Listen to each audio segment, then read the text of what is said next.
Hello, everyone, and welcome to today's webinar. Please go ahead and use the first minute or so to get settled. Use that chat button at the bottom of your screen to chat in from where you are listening or coming from. I'm coming to you live today from Tucson, Arizona. It is actually cloudy for once, and it's about 58 degrees, so a little bit colder than we're used to.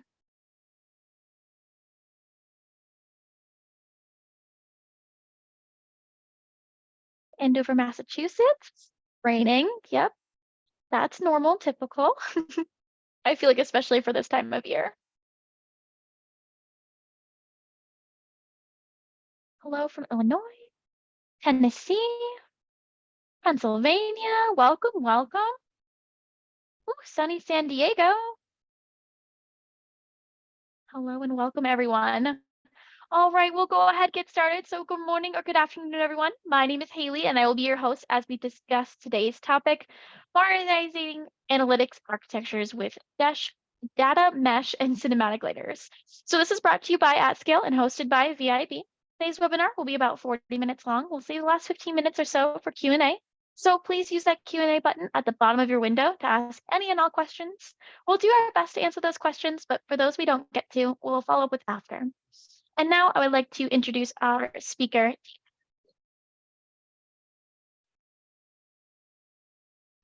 Thanks, Haley. Hi, everybody. I'm Dave Mariani. I'm the CTO and co-founder of AtScale. So thanks for joining us today. So today's session is going to be slides, but also an interactive demo. So not only will we show you and talk about what a semantic layer and data mesh are and how they work together, but I'll also show it to you live. So stick around. Just to start with, before we, get too far into this, I'm going to introduce our first poll here. And so please participate if you can. So how familiar are you with the concept of a semantic layer? And one being very familiar, one being not familiar at all, and 5 being very familiar. And the reason why we want to start here is just helps me to sort of customize the presentation going forward based on your understanding of what a semantic layer is. So go ahead and I'll just give you enough time to make your answers, and then we'll look at the results, and then we'll get on with it.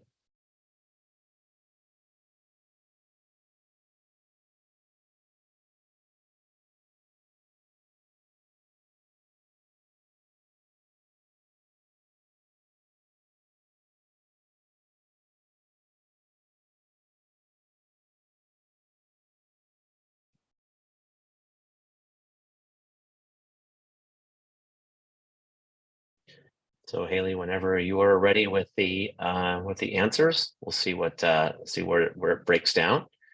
Okay, so this is great. So it looks like that there's actually there are a lot of people out there who really want to understand what a semantic layer is. So that's really helpful when it comes to customizing this presentation. So with that, let's move on and let's talk about what a semantic layer is. And I'm just going to start with a Wikipedia definition. So if you actually Google search semantic layer, you're going to see this and as a top result. And I think this is a pretty good definition of what a semantic layer is. In the most basic sense, a semantic layer is a business representation of data. So business is the key operating word here.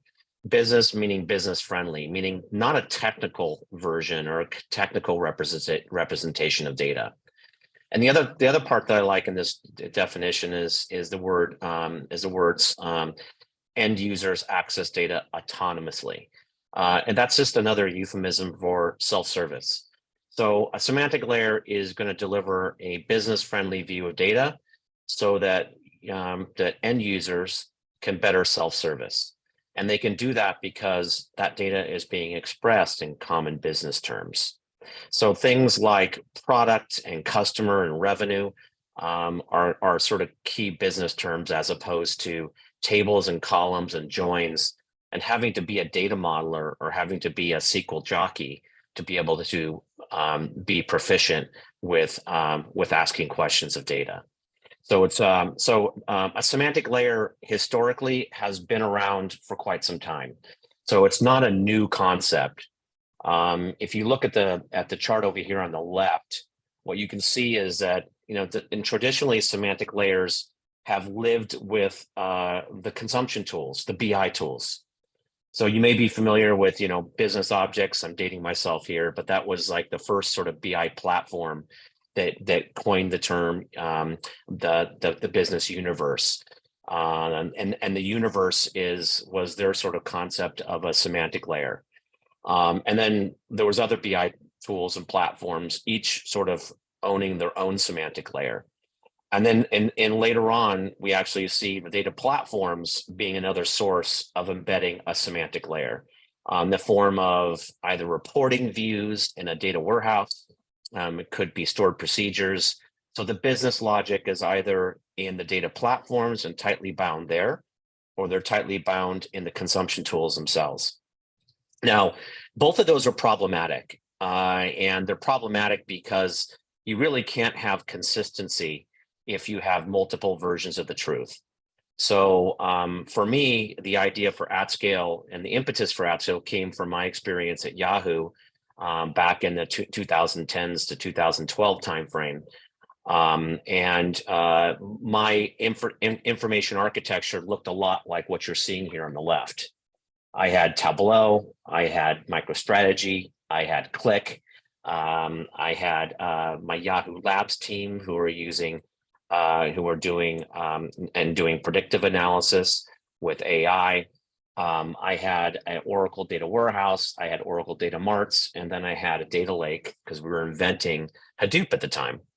So as you can imagine, that made it really difficult to do my job, which was to deliver analytics to the business. I ran into troubles with that consistency and the agility, and also just the control, because we were basically copying data multiple times, and then the business was defining their own business metrics, and ours were very basic, clicks and impressions. But nobody could agree on what an impression was or what a click was. And so when it came to comparing our Yahoo Finance results to our Yahoo front page results, we were talking apples and oranges when it came to impressions and clicks.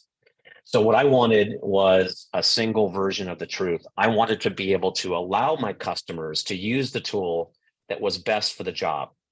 So there's no way I was going to convince a Tableau user to use MicroStrategy instead, nor was I going to be able to get a data scientist to use Tableau rather than a Jupyter notebook. And so it was really important that a semantic layer be able to be plug and play and be able to present itself and present the same definitions to different tools. It was also really important to be able to abstract away where the data lived, because there is no one data platform for all. You may in your organization think that, well, hey, we have a data warehouse or a cloud data warehouse like Snowflake that we're developing, but you still have data that's in SaaS applications like Salesforce and Jira and ServiceNow. You have data all in different silos, whether you like it or not. And to force your users to be able to go and hunt and find that data, and then model it, and then present it in their tools is a lot to ask. So where a semantic layer can play, and where it can really help, is it can deliver consistency regardless of the consumption style and regardless of where the data lives. It also can deliver that single pane of glass, which gives you the control to govern access to that data based on the users that are accessing it. And then finally, it delivers real agility because rather than physically creating data pipelines for each of these different applications like I did at Yahoo, you can actually do it virtually in the semantic layer, which means you can introduce new data assets really quickly to the business. So how does a semantic layer really work in a real life, and where does it fit in the data stack? Well, a semantic layer fits in between your data consumers and in your data platforms, your data sources. And you can see that that there's three different types of data consumers that I like to think about, because they have very different needs, and a semantic layer needs to service the needs of all three of these groups of users. You have your business analysts who are using BI tools like Power BI and Tableau, and yes, Excel, the #1 BI tool on the planet, and Looker, and all kinds of different visualization tools. You have your data scientists who are not only reading data from the semantic layer to basically build and train their models, but they're also generating new features and new predictions. So they need to actually do a read and a write to the semantic layer, because they need to be able to use their tools like Python and Jupyter notebooks to be able to get access to that data, so that they can come up with new predictive insights. And then your application developers need access so they can embed analytics in their applications, or use it to drive applications or drive behavior on their websites. And that means they need to get access to that data through REST, or through JDBC or ODBC, or even XMLA. So these data consumers have different connection needs, different tooling needs. So semantic layer needs to serve all of them. If it can't, you don't have a universal semantic layer. You still will sort of default to building semantic layers in certain tools, and really sort of destroy the whole value of having a consistent single source of truth. Now, the same holds true with your data platforms. You may have a cloud data warehouse like a Snowflake or a BigQuery, or you may have a data lake like Databricks in a lakehouse. You may have SaaS applications like ServiceNow and Salesforce. In any case, you need to be able to blend that data together, and you need to be able to present it to, in a business-friendly view to those consumers. And so a really important value proposition for a semantic layer is, you can imagine, it's an abstraction layer, as you can see here.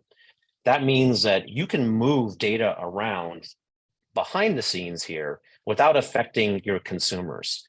And that gives you really allows you to future-proof your architecture, and allow you to change how data is stored, either because you want to do it that you have a roadmap to consolidation, or whether you just want to be able to handle new types of data which require different data platforms to manage them. On the front end, you can notice that there's going to be new tools and new ways of consuming data all the time. And so a semantic layer, if it's comprehensive enough, it can allow you to plug in those new tools, even though they don't even exist today. So then you notice that there's an enterprise data catalog that sort of is along the side of this diagram. But the data catalog is really important, because it typically tends to be that front door for people in the organization to find data. So it's important that the semantic layer shares its metadata using a data fabric kind of style with the data catalog, so that the semantic layer is now discoverable for all your data consumers. Also, it's important that the semantic layer be able to interact with the data catalog, so that certain terms and the like and access rules can be shared and consolidated in one place. So you can see that the semantic layer is really an important piece of the stack. And so you may ask, well, why do I need to introduce a new piece of the stack? Well, you're going to do that to drive that consistency and that agility, as well as data governance. By having a new piece of the stack, being the semantic layer, really allows you to do that.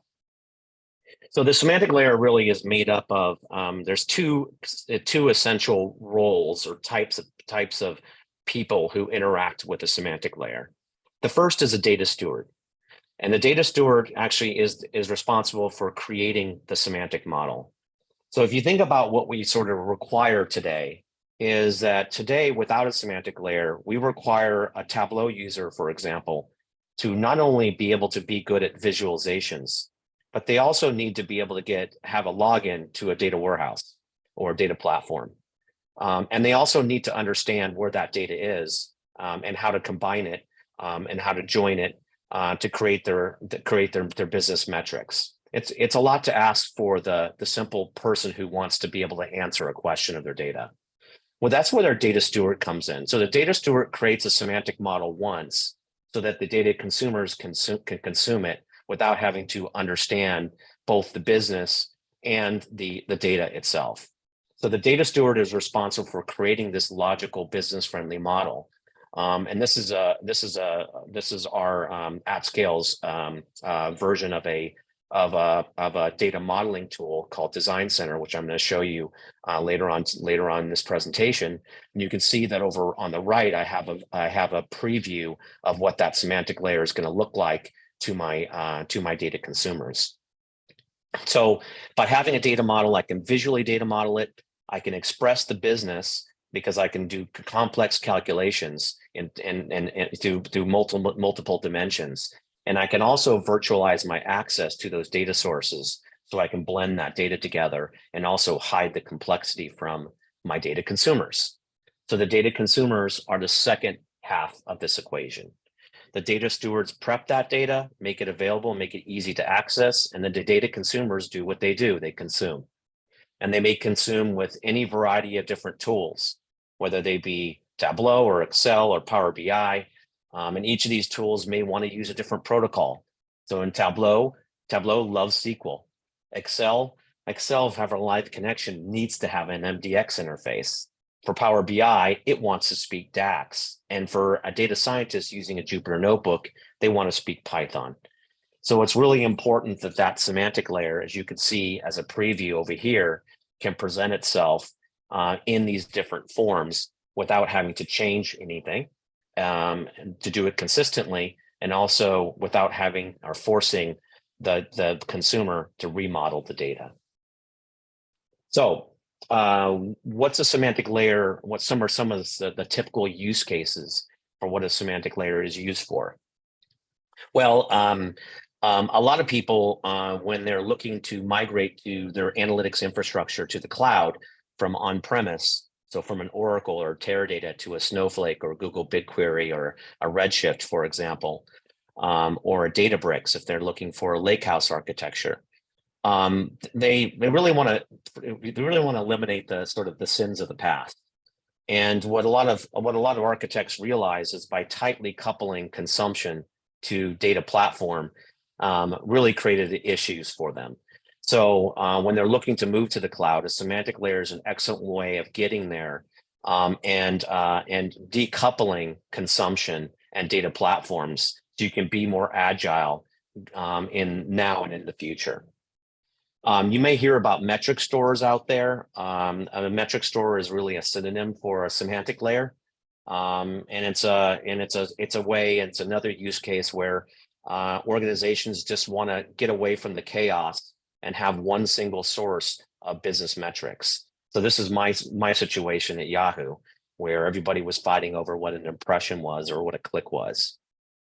There's another use case, which is bridging two traditionally separate silos of people, organizations, your business analysts and your data scientists.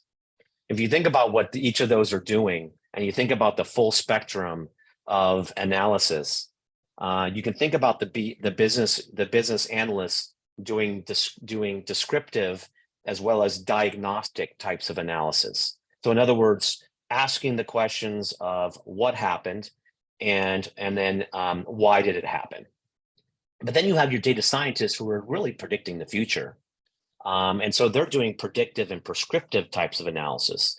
So they're answering the questions, what will happen? And then what are we going to do about it if it does? So if you think about what an organization needs to do, it needs to do both. And it needs to have a common language for the data scientists to publish their findings and publish their new metrics and their new predictions so that your business analysts can consume them and make decisions going forward on those. So a semantic layer is an excellent place to collaborate and bring together these traditionally two separate silos. There's also a fourth use case, which is really about modernizing OLAP. A lot of people predicted the death of OLAP, and I think what a lot of people figured out is that consumers still love the multidimensional interface. Just about every BI tool has a concept of a dimension and a measure. You can see them in every interface. So it really hasn't gone away at all, except the architecture of building cubes, well, that just doesn't work and doesn't scale. So, customers are looking for having their cake and eating it too, having that business-friendly interface, but without the overhead and the drawbacks of having to pre-compute data. So a semantic layer can serve both of those realms. It can modernize and deliver OLAP without having to be tied to pre-calculation and on-prem types of architectures. So we're going to shift gears for a little bit and talk now about data mesh and hub and spoke. So for this next poll, I'm going to ask you how your organization delivers analytics and data to users. Now you could do it via a centralized data team who's managing, data pipelines and delivering data to the business. You can there's some companies and some organizations that allow the business themselves to handle their own data pipelines and their own data product creation. And there's some that sort of do a blend of both. We call a hub and spoke. So we'll take a second here and find out what you all see out there as the way that you deliver analytics to your organization. And then we're going to take a look at the different approaches, talk about the pros and cons, and then show you how you can combine them. So Haley, when you're ready with the answers, go ahead and present them. Okay, so wow, so most of you out there have a central data team who delivers analytics and data, and it looks like the second biggest response was both A and B. So that's interesting. It's data mesh is really sort of a new concept that has been out there. So let's just talk about a little bit about what that means, and let's talk about what that means from the perspective of where we are in and where we came from. So most of you said that you really have a traditional analytics delivery mechanism, meaning you have a central data team, and that central data team delivers analytics to the business. Now, the pros of this approach is that you're going to have a much better chance of having consistency here because you have a central data team, which is hopefully able to define business metrics consistently and deliver data consistently. Now, the drawback of this approach is twofold. Number one, the data team, there's no way a single data team can understand all the domains of business.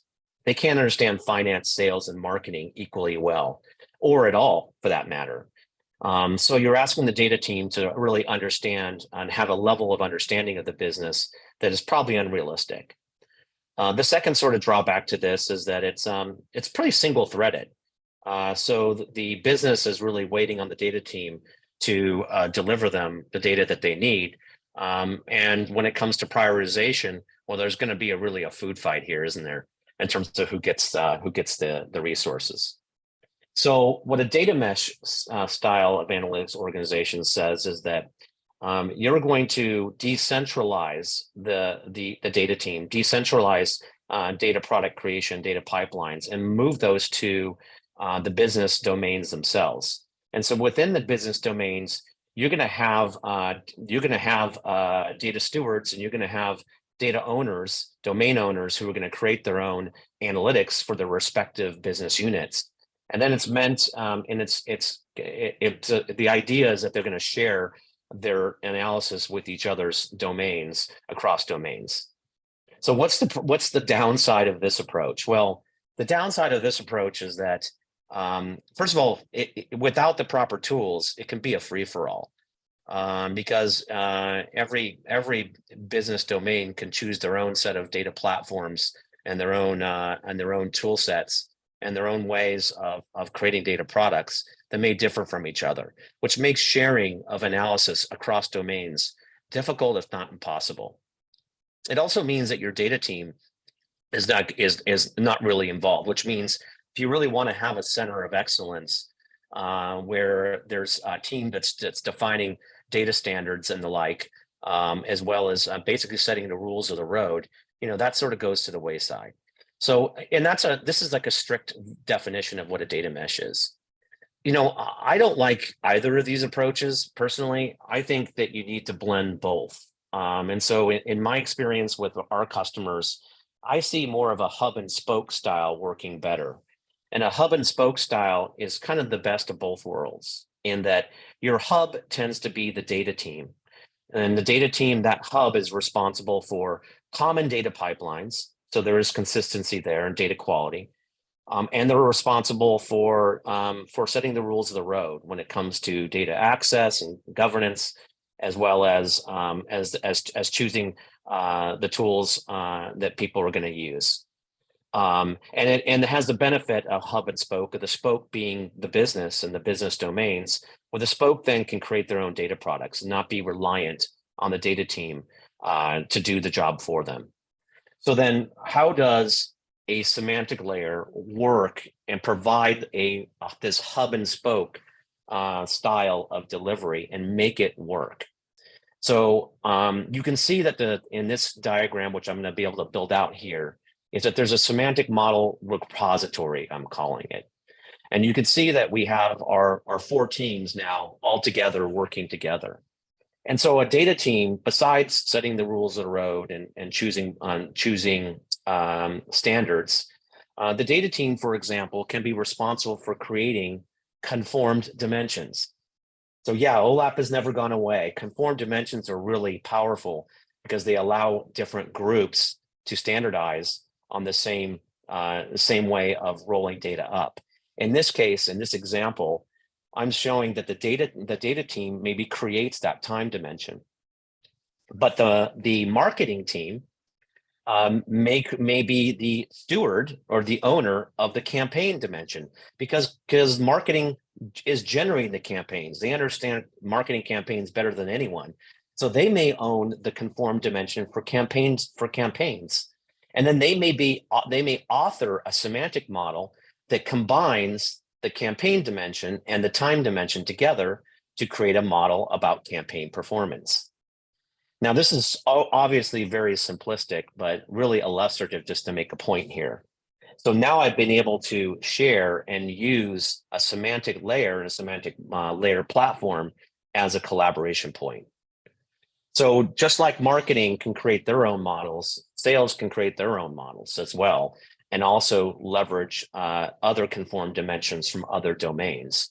And finance can create their models. In this case, they created a cost model. So now if I have 3 separate models in this example. I have my sales ops model, and I have my campaign model, and I have my cost model. Well, what would happen if I wanted to develop I wanted to do analysis about ROI by campaigns? Well, an ROI by campaigns would require obviously my campaign data, as well as some form of my cost data for those campaigns, which finance knows what the total all-in cost is for those campaigns. So with a semantic layer and semantic layer platform in a data mesh or a hub and spoke style, now I can combine the campaign model and the cost model, plugging them together using the conformed dimensions as the glue to be able to create all new mashups of data that can answer questions that cross domains. So I hope you can see that, that with a semantic layer and with a hub and spoke style, that it's the center of excellence doesn't go away. It's very, very important in this model. You don't remove any sort of control from or freedom from your data domains, because they now can take their business knowledge of their domain and embed it in a way that's shareable across other domains. So it's the best of both worlds. So what I'm going to do now is I'm going to take a break from our slides, and I'm going to show you how I'm going to create a semantic layer using this data mesh or hub and spoke style. And then I'm going to show you how I can consume that semantic model in different forms. So let's get started here. Okay, so the first thing I'm going to do is I'm going to show you where we're going to end up. This is that picture of that semantic model that I showed you. This is what we call design center. So this is semantic layers have different approaches for creating the semantic model. I'm showing you our approach here for AtScale. What you see is you have a preview of the data that the consumers are going to see. So what I'm doing as a data steward is I'm mapping tables. In this case, these are from BigQuery. And I'm actually creating dimensions and measures as well as hierarchies, which is going to make it really easy for my consumers to consume using very business-friendly language. So let's go, and I'm going to come back and I'm going to create this model from scratch. And just so you can see how a data steward, in this case, I'm going to be in retail. And I'm going to call it the VIB web store. And I'm going to be playing the role of a data steward right now. And I'm going to create a model about my web store so that I can help and I can share that with the rest of the business so that they can do analysis about what's selling and where. So you can see that I have my canvas now. You can see there's my VIB web store. And I have different sort of data sources here. These are just the data sources that I've told AtScale about. I'm going to work with BigQuery in this example today, and I have different projects in BigQuery along with different data sets. And I'm going to come to my data set here, and I'm going to start with a very low level view of my data. I'm just going to take my sales log table, and I'm going to look at that sales log table real quickly here. And the sales log table is really literally the table the transactional table that each of my sales get written to. And you can see there's orders, there's product info about SKUs, there's unit prices. So there's everything about an order here at the individual SKU level. You can also notice I have some dates that some are strings, some are actual dates. It's all over the map. So now what I'm going to do as a data steward is I'm going to start to make this data consumable by my users. So I'm, for example, going to clean up the sales reasons column because there's some nulls in there. And so I'm going to replace my nulls with an unknown string so that so I'm going to have a cleaned version of that column. So you can see the nulls are now unknown. And now I can change that sales reasons into sales reasons clean and publish that sales reasons column instead of the dirty column. So I can do a little bit of cleanup here. I can also create new columns like I'm going to do right here. And for this demo, I'm going to create a sales tax. And I'm going to create that by taking my sales amount and multiplying it times 8.5%. No, it's very simplistic. This is just a snippet of SQL. So in my calculated column, I can create any calculation that the data platform will support. And you can see there's sales tax is now a calculation. If I come back to my main canvas here from my preview, you can see now sales tax is a new calculated column in what we call a data set. This is now reusable. So when we talk about sharing business logic across different domains, this is the first example of this, because I can now share what we call a data set with a different domain owner, and they can go ahead and use this sales tax calculation without having to recreate it on their own. In my case, I'm going to go ahead and turn sales tax into a measure. So the tool is going to clean up the sales tax column for me and make it humanly readable. It's going to pick how I aggregate that data so that it adds up right. And I can also pick what folder it goes into.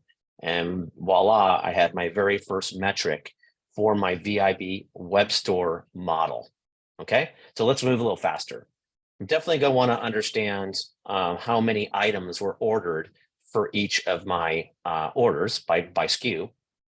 I'm also going to want to know exactly how much each customer is spending per order. So I want to have my sales amount. And now I have my 3 metrics.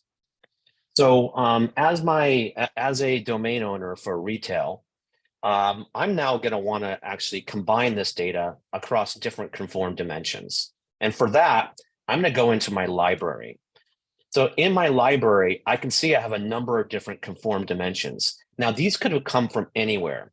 They could have came from, in the case of my customer dimension, it could have came from my customer 360 team. My date dimension could have came from that center of excellence. My product dimension could have come, I could have opted that because I understand products because I'm in retail. So now to connect up these conformed dimensions or models, I just need to connect them up like so by creating a relationship back to my data. By doing that, if I open up and see what I just did here, is that you can notice that I got all this data for free. I got a folder called customer attributes. I got where my customer lives.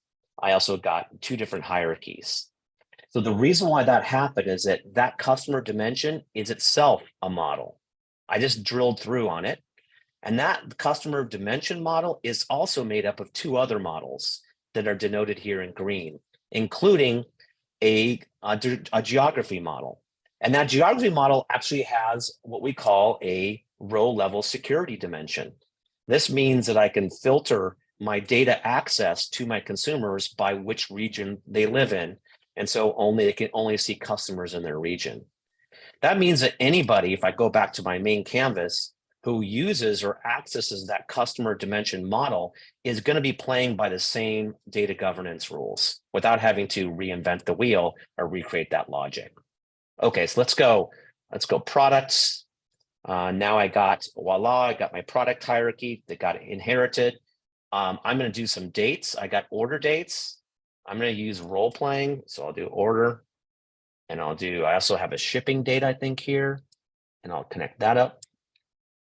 And now what I have is in my date attributes, you can see now I have order dates. I have a couple hierarchies there. I have shipping dates. And you notice that I have 3 different ways of rolling up dates: by month, by week, and by a 445, a retail calendar.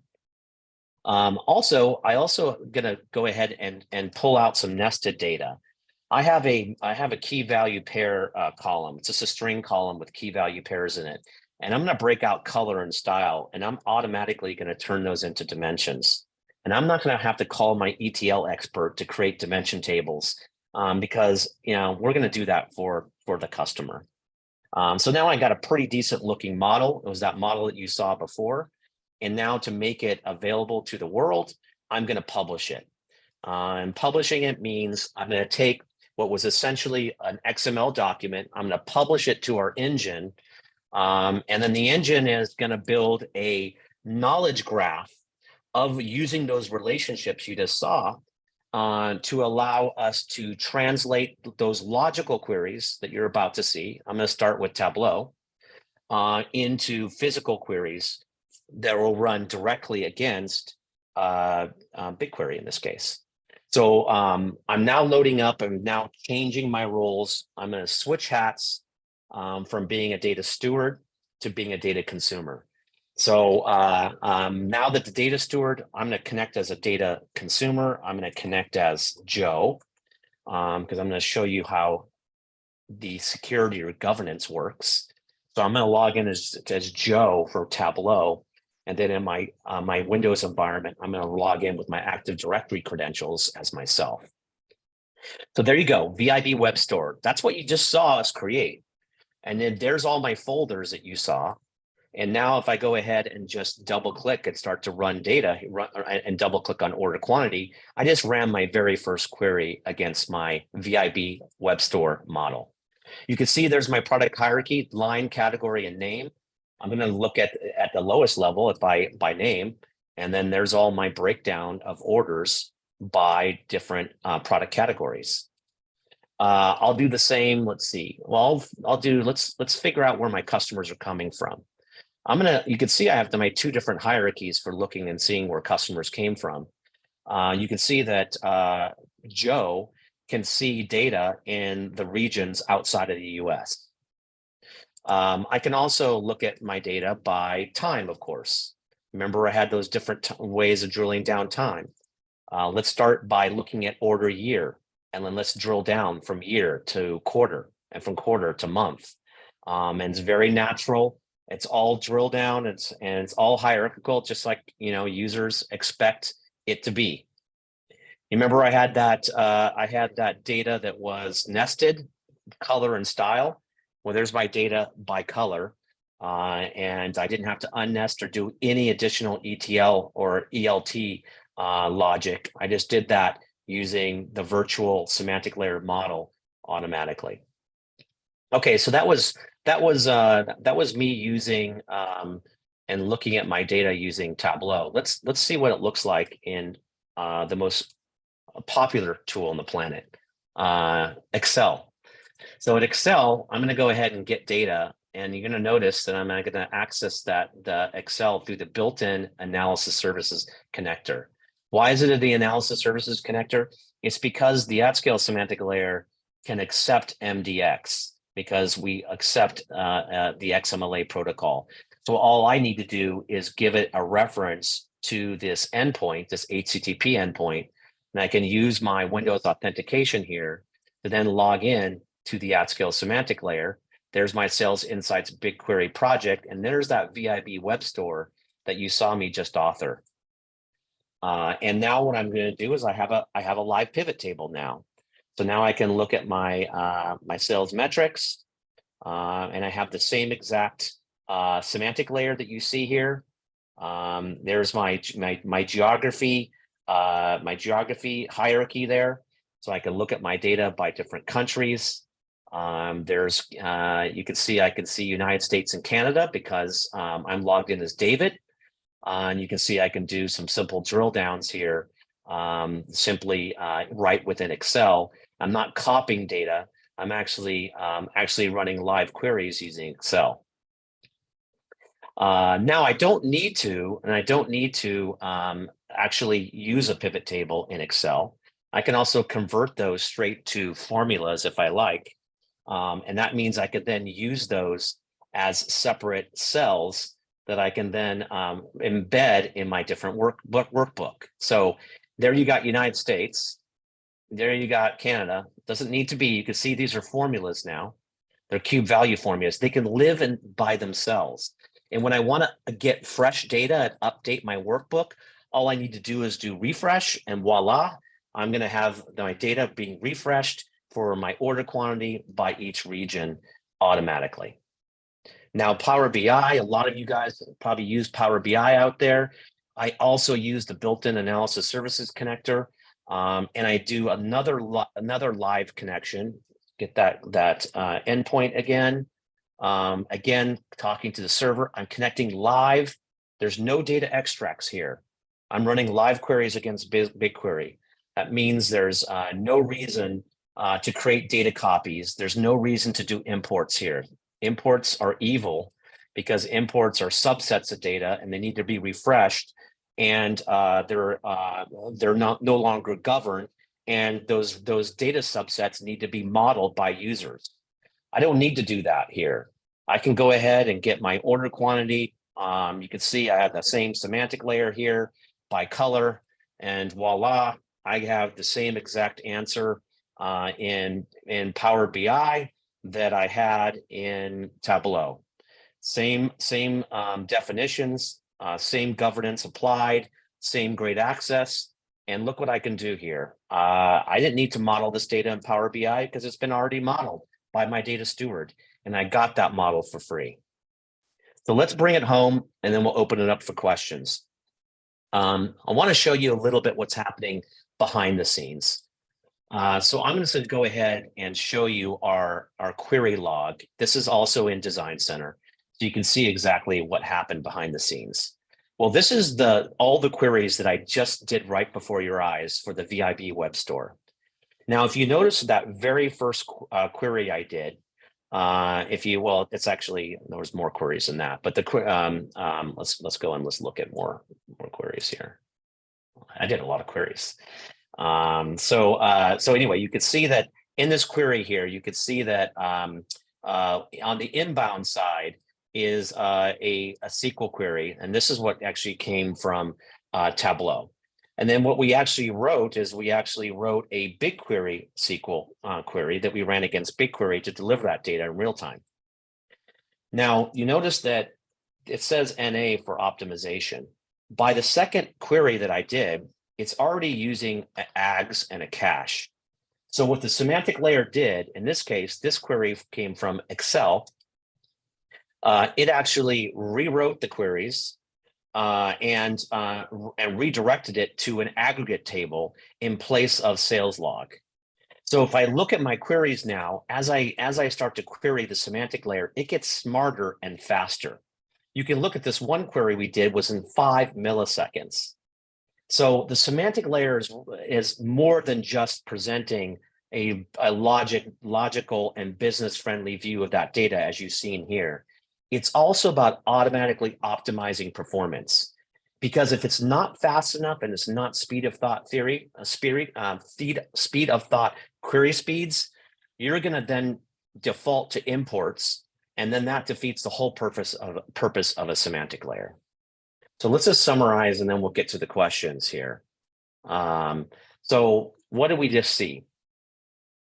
What we saw is that a semantic layer can definitely allow people to speak the same business language. You can see that anybody can ask questions of the data, not just SQL jockeys. You notice that we really saw how it can promote a data mesh or a hub and spoke organizational style of delivering analytics, because the semantic model and the semantic layer becomes the common language and the glue that allows different domains to share data. You saw that I did data governance in one place in that semantic model. No need for a separate tool to do that. And you can see that the fact that I can future-proof my analytics stack, because now I can decide and move data around behind the scenes, as well as plug in different consumption styles or tools into the semantic layer in the future. So, so with that, I think that concludes my presentation. So Haley, I'm going to send it back to you to see if there's any questions from the audience. Awesome. Thank you so much, David. I really appreciate it. Before we jump into Q&A, I'd like to just remind everybody, for any questions that they have, please use the Q&A button at the bottom of your screen so we can get those answered. So first question up we have is, how does semantic layer help with data governance? Yeah, so how does it help with data governance? Because it's that, because all queries come through that one gate of the semantic layer, it means that we can apply governance all right here in the semantic layer. So because we have the logical queries are being sent to the semantic layer, in the semantic layer, we can then decide with row level security who gets to see what. So that's filtering data. We can use object level security. So for example, maybe I can see PII, like customer name, or social security number or address, but the finance team can't. And they can deliver, masking of data so that maybe I can only see the last 4 digits of the social security number rather than the whole social security number. So, and it's allowed, and we can do that because every query crosses that path, which means we can apply that governance in one place. Awesome. Another question, why do we need a semantic layer? Why can't we just connect our BI tools to the data plots? Yeah, and you can do that, and you can do that, and that would be this picture right here. The issue is that by doing so, I'm guaranteed to have multiple versions of the truth, meaning multiple semantic layers embedded in each tool.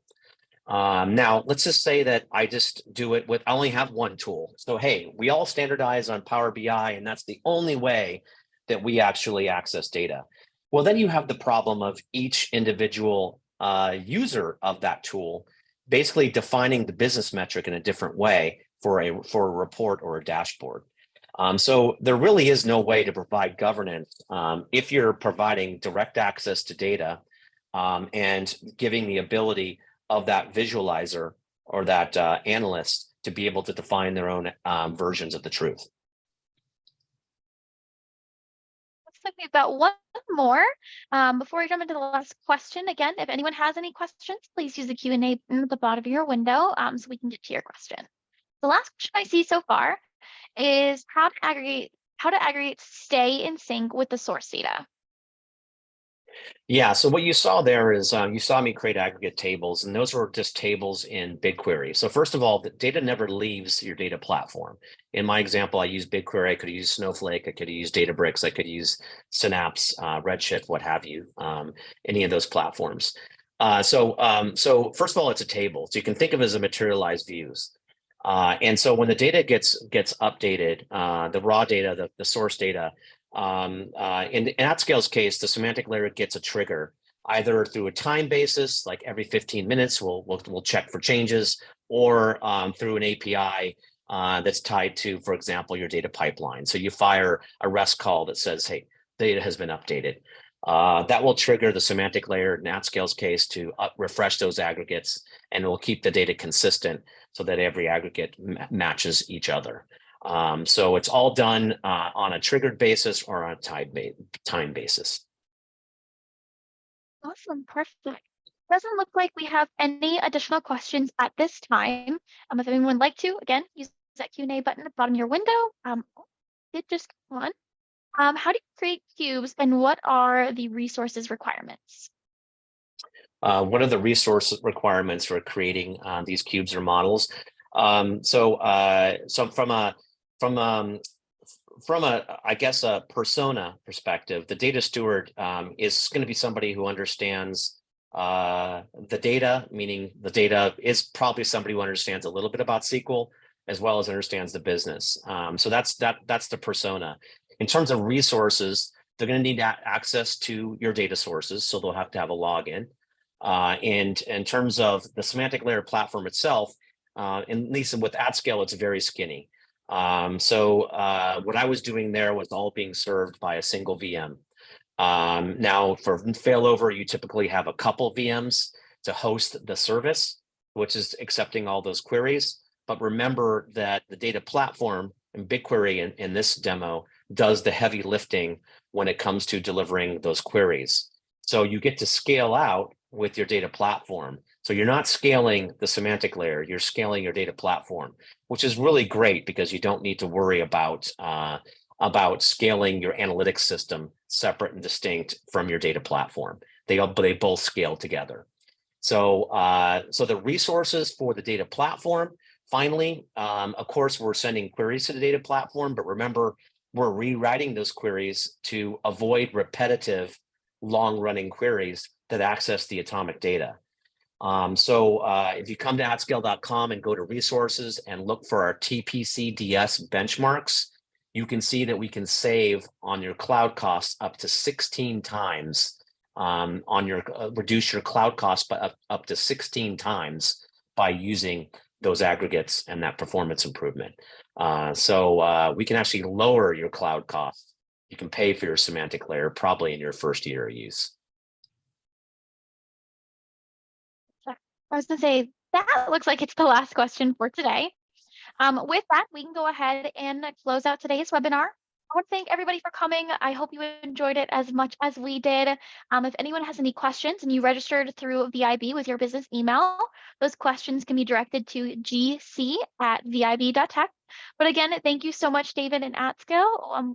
And I hope everyone has a wonderful rest of their day. Thanks, Haley, and thanks, everyone. Thank you. Bye, everyone.